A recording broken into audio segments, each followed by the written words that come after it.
একটা মার্ডার মিস্ট্রির আসল মজা তখনই যখন আপনি ভাবলেন রহস্যটা বুঝি সলভ হয়ে গেল। ঠিক তখনই গল্পটা আপনাকে এমন একটা প্রশ্নের সামনে দাঁড় করিয়ে দেয় যার উত্তর খুঁজতে আপনাকে আবার গোড়া থেকে শুরু করতে হয়। হ্যাঁ, ঠিক এমনই একটা পরিস্থিতির সম্মুখীন হন এই গল্পের লিড ক্যারেক্টার এসআই মোসা রাজা। হ্যালো বন্ধুরা, আজ আমরা আলোচনা করব একটি Tamil web series Vadhandhi session 2 the mystery of মানিকে নিয়ে। সেশন 1-এর মতো এবারও গল্পের কেন্দ্রে একটা রহস্য, একটা ইনভেস্টিগেশন ও তার চারপাশে ছড়িয়ে থাকা অনেকগুলো সত্য মিথ্যার লেয়ার। সেশন 1 এবং সেশন 2 এর মধ্যে কোনো সম্পর্ক নেই। সেশন 2 সম্পূর্ণ একটি নতুন কেস এবং নতুন ইনভেস্টিগেশনের উপর দাঁড়িয়ে আছে। যারা সেশন 1 দেখেননি তারা সরাসরি সেশন 2 থেকে শুরু করতে পারেন। তবে দুই সেশনের মধ্যে সবচেয়ে বড় চেঞ্জ হলো এবার এস জে সুরিয়ার বিবেক নয়, ইনভেস্টিগেশনের দায়িত্বে আছেন এম শশী কুমার এর এসআই মোসা রাজা।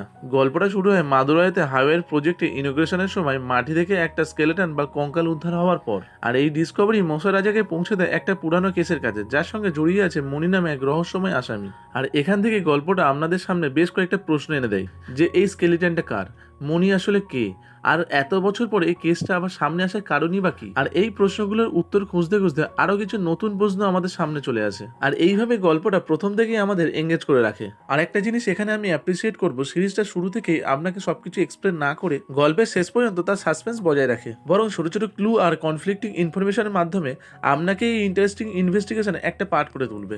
এইভাবেই গল্পটা ধীরে ধীরে আপনাকে নিজের দিকে আকৃষ্ট করবে এবং বারবার কিউরিওসিটি তৈরি করবে এরপরে কি হবে, এরপরে কি ঘটনা ঘটতে চলেছে, আর আসলে এই কঙ্কালের পিছনে খুনি কে।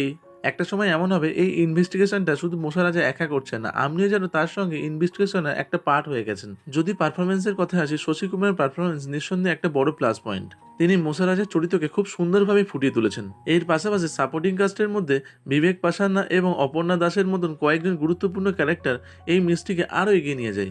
এখানে ডাইরেক্টর অ্যান্ড্রু লুইসকে অবশ্যই ক্রেডিট দিতে হয়। তিনি আবারও রাইটিং, ক্রিয়েশন এবং ডাইরেকশনের দায়িত্ব নিয়েছিলেন। আর এই ওয়েব সিরিজের সবচেয়ে ভালো দিকগুলোর মধ্যে একটা হচ্ছে অ্যাটমসফিয়ার।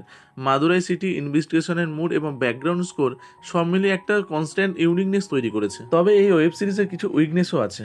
কিছু জায়গায় ইনভেস্টিগেশন এগিয়ে নিয়ে যাওয়ার জন্য কনভেনিয়েন্স একটু বেশি মনে হয়েছে। এর পাশাপাশি ভিজুয়ালস আরেকটু ক্যারেক্টারের সঙ্গে বেটারভাবে কানেক্ট করতে পারতো। আর শেষের দিকে ইমোশনাল পোর্শন থ্রিলারের পেসকে সামান্য স্লো করে দেয়। যদি বিজিএম এর কথায় আসি, বিজিএমটা আরেকটু ইম্প্যাক্টফুল হতে পারতো, কারণ ব্যাকগ্রাউন্ড স্কোরে যদি আরেকটু টেনশন আর থ্রিল থাকতো তাহলে বেশ কিছু সিকোয়েন্সের ইম্প্যাক্ট আরো বাড়তো। এই কয়েকটা দিক সাইডে রাখলে ওভারঅল এই ওয়েব সিরিজটা আমার খুব ভালো লেগেছে, কারণ এই গল্পে এমন কিছু প্রশ্ন উঠে আসবে যেগুলোর উত্তর খুঁজতে আপনাকে শেষ পর্যন্ত বসে থাকতে বাধ্য করবে, আর এইভাবে পুরো গল্পটা আপনাকে কানেক্ট করে রাখবে। এই সিরিজে মোট 8টি এপিসোড আছে এবং পুরো এপিসোডটাই বর্তমানে অ্যামাজন প্রাইম ভিডিওতে অ্যাভেলেবেল। তামিলের পাশাপাশি আপনি হিন্দি ল্যাঙ্গুয়েজেও দেখতে পারবেন। এই ওয়েব সিরিজটা দেখে আপনাদের মতামত অবশ্যই কমেন্টে জানাবেন। তাহলে দেখা হচ্ছে আবার পরের ভিডিওতে, ততদিন সুস্থ থাকবেন, ভালো থাকবেন।